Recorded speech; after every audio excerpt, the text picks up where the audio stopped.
Okay, we are live. I'm happy to talk to Dean Linden, CEO of Luxxfolio today. Great to have you on this channel. Hi Dean, how are you doing today? I'm doing very good, Lucas. Thanks. Yeah, thank you very much for joining. Luxfolio, a very interesting small cap mining stock, in my opinion. So, we want to talk about this today, about your journey into crypto, yeah, and a lot of other stuff, I think. Okay, so let's start. Can you tell us about your journey into crypto, into Bitcoin, and into the mining space? Yeah, no, it's so in 2015, my business partner and myself, Kelly Claddock, we decided to found a company called Cypress Hills Partners, and in order to understand Luxfolio, you kind of have to understand Cypress Hills Partners. So Cypress Hills Partners is now a fairly large private credit fund, and the goal with that company is really to get a return to our investors while providing them very, very low volatility. So in the 6 years that we've operated that fund, we've had no negative months, and we've provided a return net to investors after fees of about 11.5% on average. So in order to sort of keep that up and provide no volatility, as you can imagine, we have to flip over a lot of rocks in order to find investments in very inefficient markets, always looking for kind of the place where nobody else is looking. So in 2017, we founded Luxxfolio, and the mission of Luxxfolio at the time was we wanted to build a blockchain, and we really wanted to make Luxxfolio a company that focused on asset integrity. So writing assets, whether they be equipment, whether it be computers, whether it be art, whether it be memorabilia, whatever it might be, write those things to the blockchain in order to get asset integrity. So ultimately, you could borrow money against those assets, or even more importantly to us, we'd lend money against those assets. We know those things, of course, now to be NFTs. But at the time in 2017, that was not, people really weren't talking about that. There was really very little talk about DeFi or any of that type of stuff. So we were ahead of our time at that point in time. In early 2020, we were approached by a company called Arctos Capital out of San Francisco.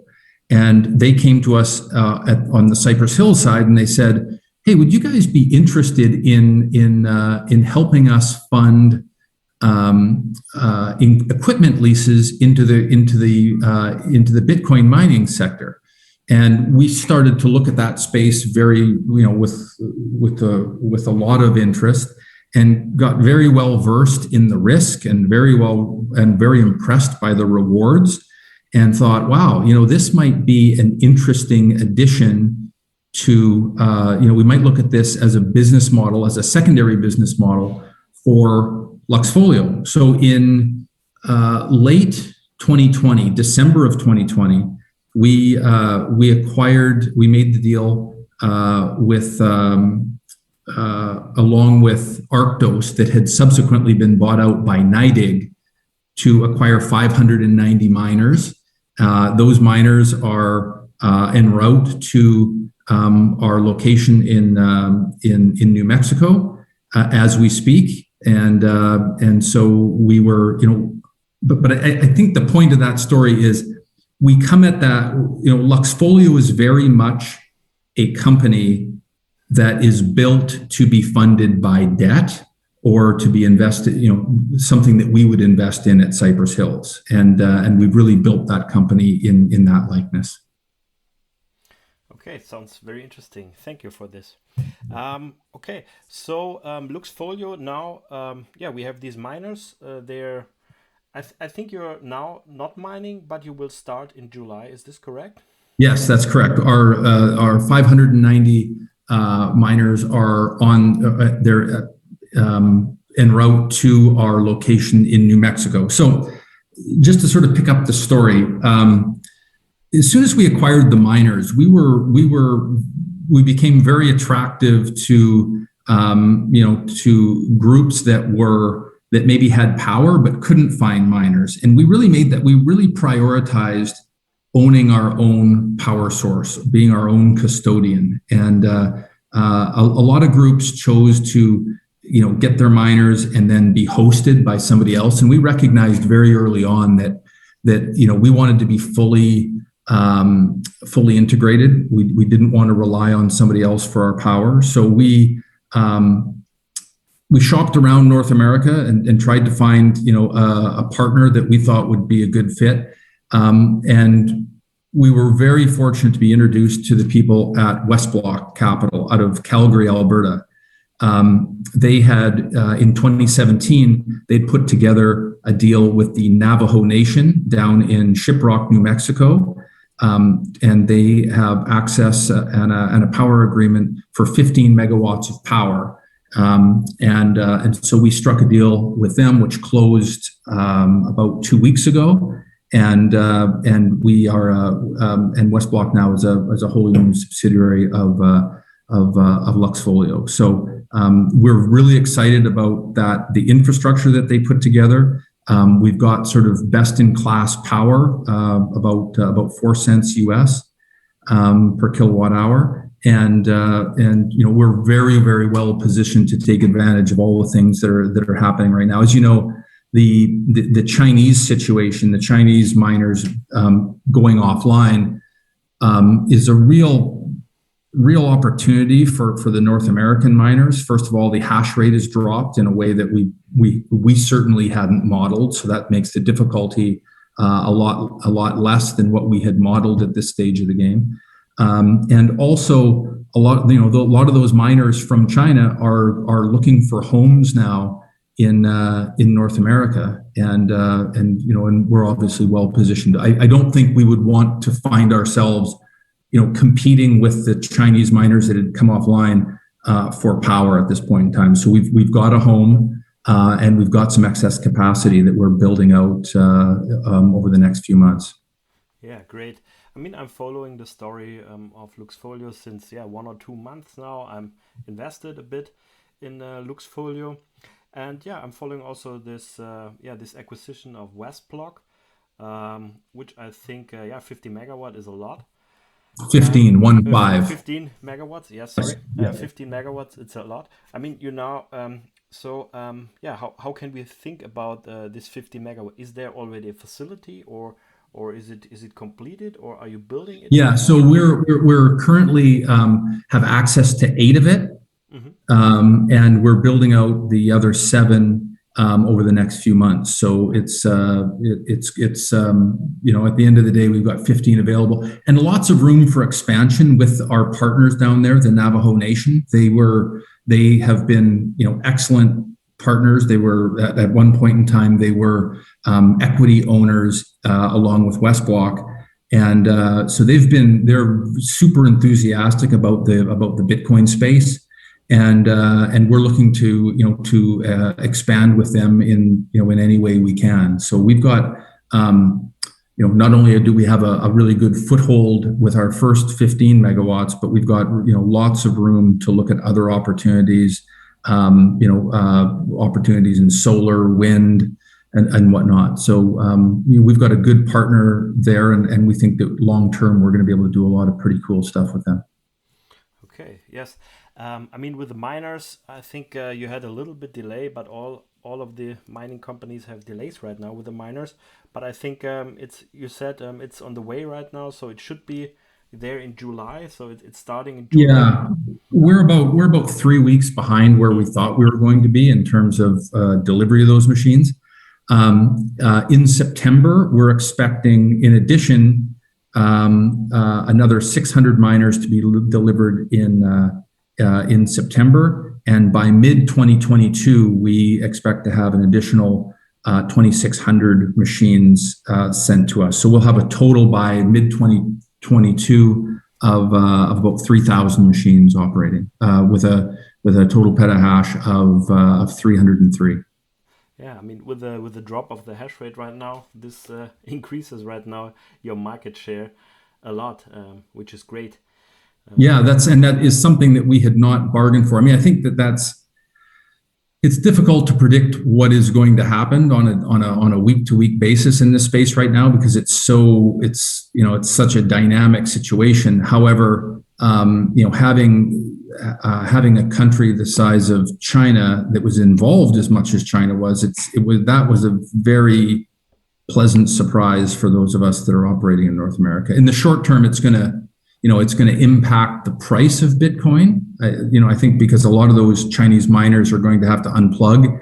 Obviously, they're going to have to liquidate some Bitcoin in order to, move their machines around or find new homes. However, it's really difficult for me to find a negative from our perspective in that situation. Yes, I think it's happening already the last 6 weeks or so. I think a part of this big price drop in Bitcoin, I think, were the Chinese miners. They are already liquidating some funds there. But yeah, no one knows exactly why it's going up or down. So maybe let's go a little bit into the general crypto space. So I mean, we had a crazy rise in Bitcoin. We had these tweets from Elon Musk and so on about this and ESG and all these things. What are your thoughts about the mining industry in general and in North America? How do you see the future there?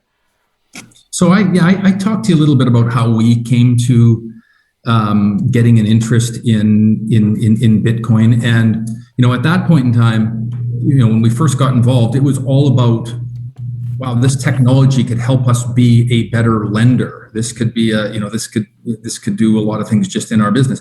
What I've come to realize, and what I'm super excited about is Bitcoin answers a lot of the problems, is a solution to a lot of the problems that we've got globally.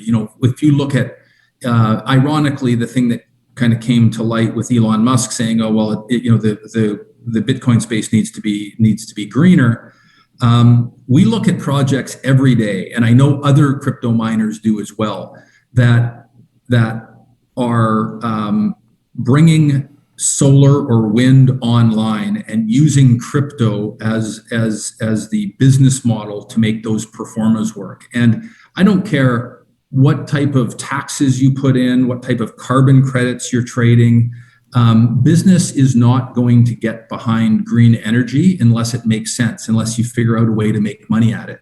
And I don't think the world has yet seen anything like crypto mining, specifically Bitcoin mining, as an impetus to building solar and wind projects. It is unprecedented around the world. So I'm super excited about the future of green energy as a result of a broad adoption of Bitcoin mining. I think that is, it's ironic that it's gotten that kind of attention because it uses all this power and all that sort of stuff.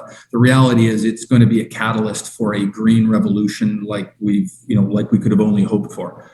So there's that. Then I think, then we look at sort of social inequity. And I think that, when you talk about what's happened in El Salvador, and the need for most of the world to be banked, I think that the opportunity that for equity and human rights and all those types of things and bringing prosperity around the world, I think it dramatically solves a lot of those problems. Bringing prosperity to the world is a really big deal, and I think that we've never, our centralized banking systems have, in fact, over the years, been increasingly stealing from the poor and giving to the rich. And I think that a distributed ledger like the blockchain network or the Bitcoin network, it doesn't care if you're Bill Gates or if you're Dean Linden. It doesn't care if it just doesn't care. Everybody's playing by the same rules, and I think that's super exciting. I've got a lot of hope for the future, and I feel very fortunate that I get to be the head of a company that is participating in some change. I'm probably never gonna,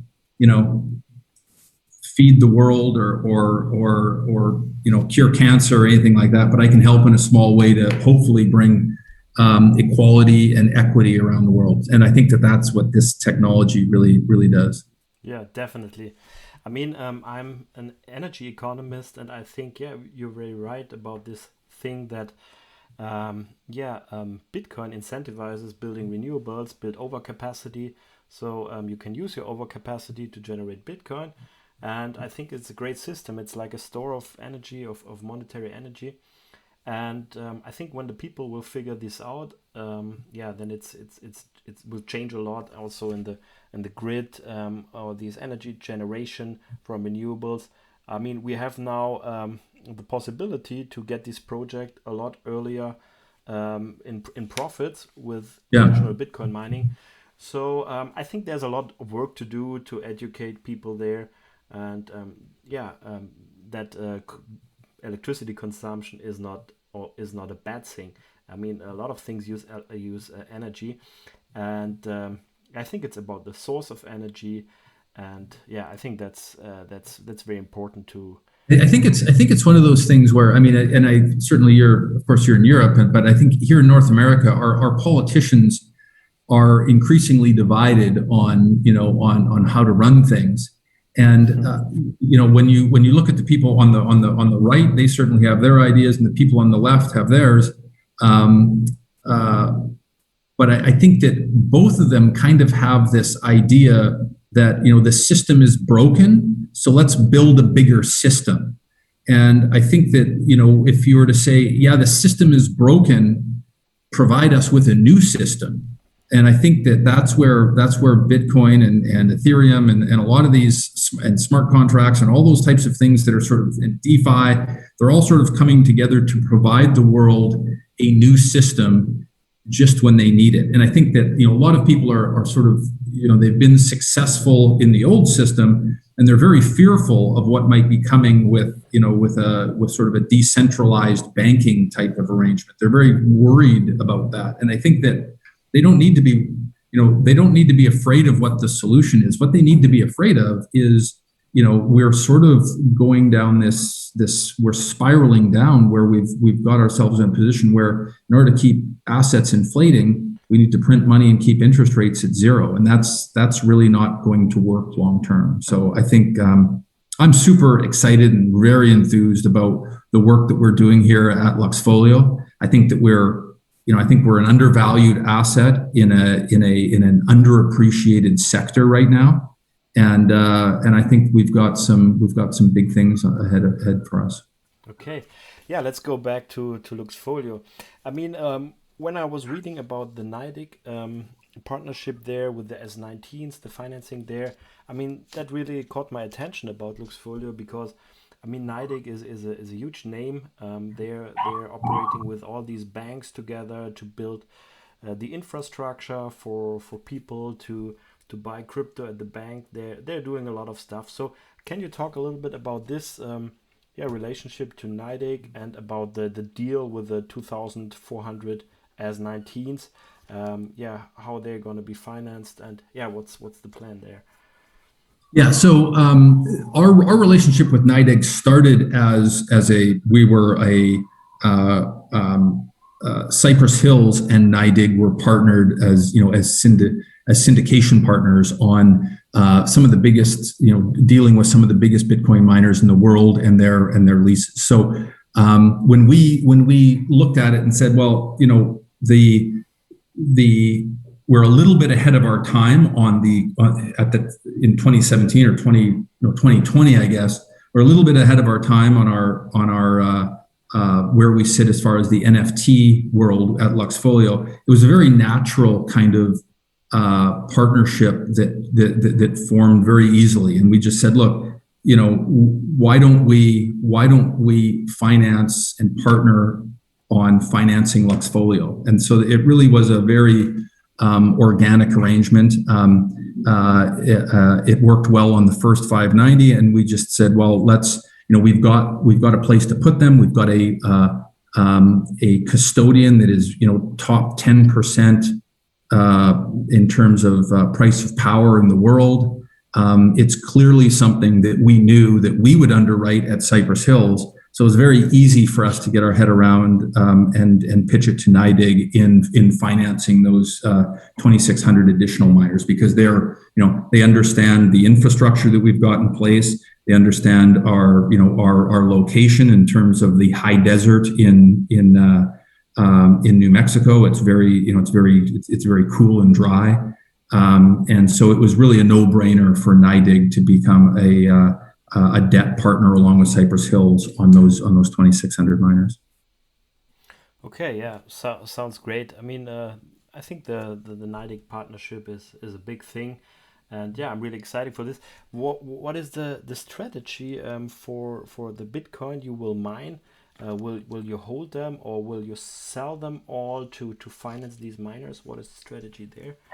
So the strategy there is it's kind of exciting to sort of think. So we plan on holding as much Bitcoin as we possibly can. We believe in the asset, but remember, we've got our original business that we started off with in 2015 is that of a lender, an alternative lender. So we see all kinds of opportunities in using our inventory of Bitcoin to build all kinds of structured products and things like that we will be able to generate a return from. So I think we're going to kind of see this come full circle, where we're going to be able to build out some interesting structured products that are based in crypto. So stay tuned for that.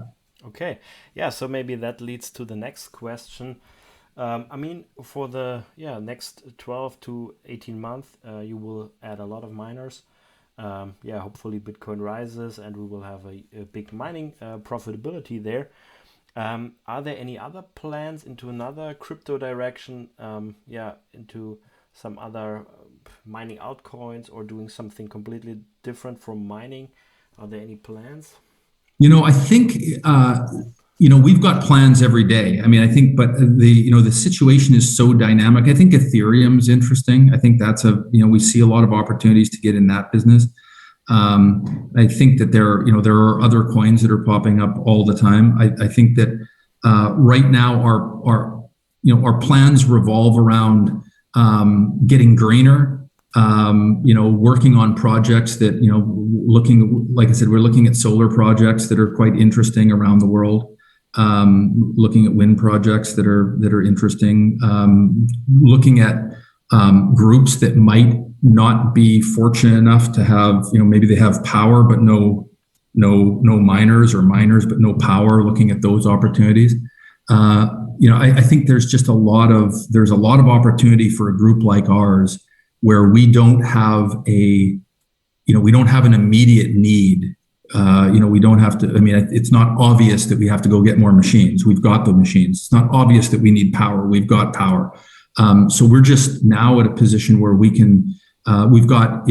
figured out how we're going to finance this stuff, both through, being public on the OTCQB as well as the CSE. We've got access to public equity, and we've also got access to debt. So we've really got all of the boxes checked, and I think that we just now have to, take a global view of this and keep our eyes open and really understand what is out there for us, because we don't have to make a decision out of desperation or out of need. It is out of what we want to do, and the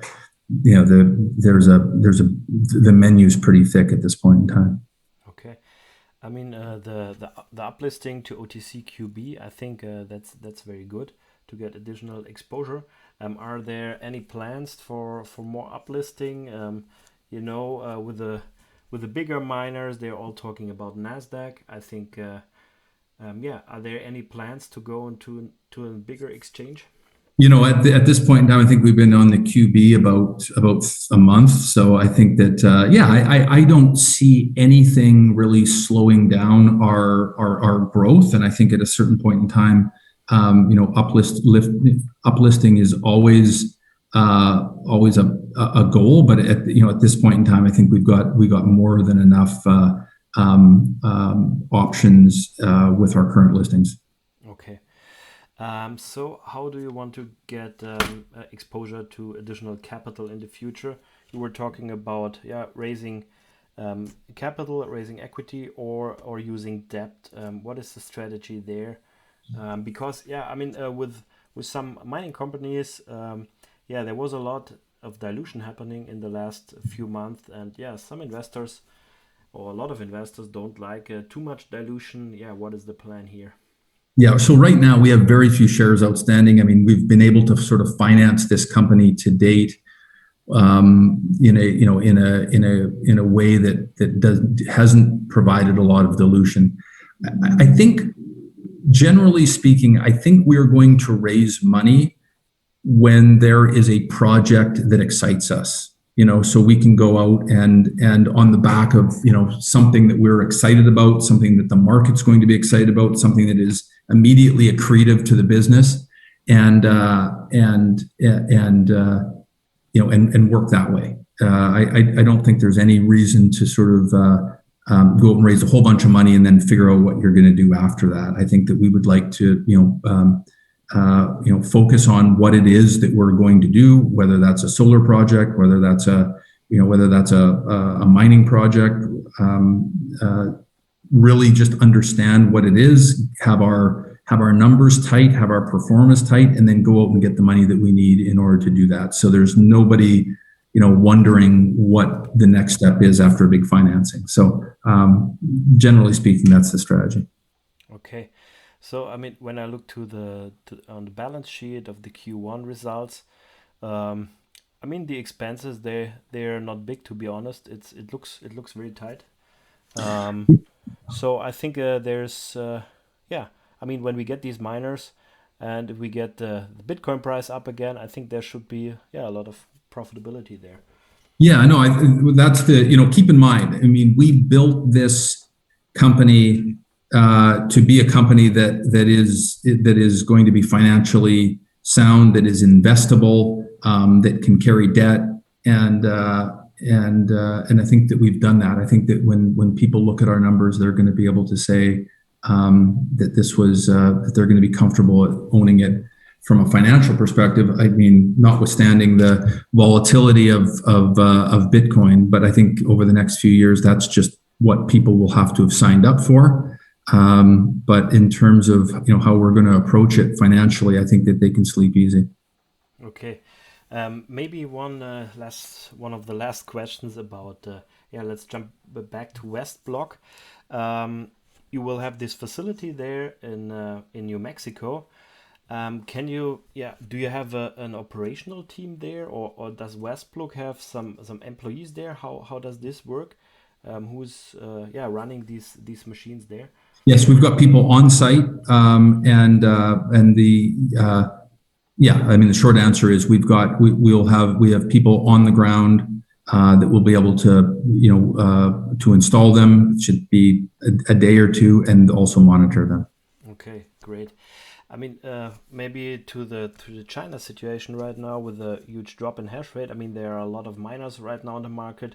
You say, okay, you have the miners, they will arrive, but if you get a very good deal offered, what would you say for additional miners? Because people expansion. Yeah, it's interesting. The market for hosting miners has gone, as you can imagine, crazy. I mean, so there's lots of groups, lots of machines out there. We've got, like I said, we're very fortunate to have our own miners. Nothing is more profitable than actually having your own miners. They're state of the art. So yeah, I mean, it's an option. I don't think you're likely to see us hosting other miners in the near future. I think that we've got more than enough machines either on their way that will be at full capacity before too long. Okay. So I mean, 30 minutes. Do you want to add anything, Dean, to this great conversation? No, I think we've covered it. Okay, yeah, thank you very much for taking the time. I mean, I hope we can do follow up soon. I mean, I'm starting to do this channel to interview different CEOs from mining companies and some other crypto companies. So yeah, and on my Patreon channel there are about 1,000 investors in this space, and YouTube is also growing. So I think yeah, it would be nice to have you again here, maybe in 1 or 2 months. Yeah, we're, like I said, we're in about a month. We're going to be, I'll probably be able to talk about, how those miners are, what the hash rate, like how everything's integrated. So okay, yeah, we will stay in contact okay. and talk about this. Okay, thanks, Lucas. So thank you very much for joining. Yeah, and see you soon. Okay, sounds good. Thanks so much. Bye. Bye.